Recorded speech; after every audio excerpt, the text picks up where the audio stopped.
Hello বন্ধুরা, welcome to my channel Rizwan's garden. এই যে গন্ধরাজ ফুলের গাছটি দেখতে পাচ্ছ, এটি আমার একটি সাবস্ক্রাইবার বন্ধু দিয়েছে। এই গাছটিকে আজকে আমরা প্রতিস্থাপিত করব। গ্লাভস পরে নেওয়া যাক। এই যে আমাদের এই বাকেটটিতে আমরা এই গাছটি প্রতিস্থাপিত করব। আমাদের সয়েল মিক্স করানো আছে। চলো শুরু করা যাক।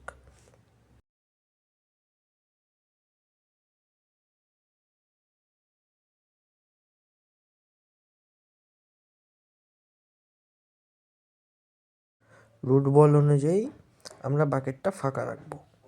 আরে ভাই, বেরো বেরো, কত শক্ত লেগে আছে। এই তো দেখি বেরোতেই চাইছে না।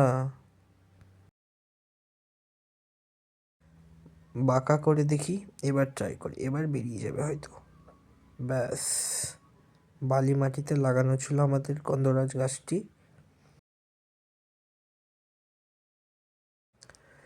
এই তো দেখি খুব সুন্দর জট ছেড়েছে। চলো এবার তুমি বাকেটে চলো।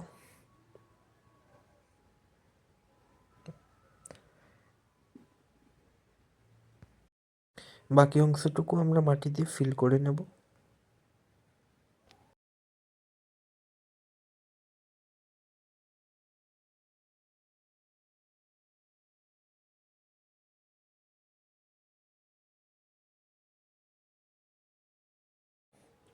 এবার জল দেওয়ার পালা। ছায়াযুক্ত জায়গায় আমাদের গাছটিকে 7 দিন রেখে দেব। দেখা হচ্ছে পরের ভিডিওতে। ধন্যবাদ।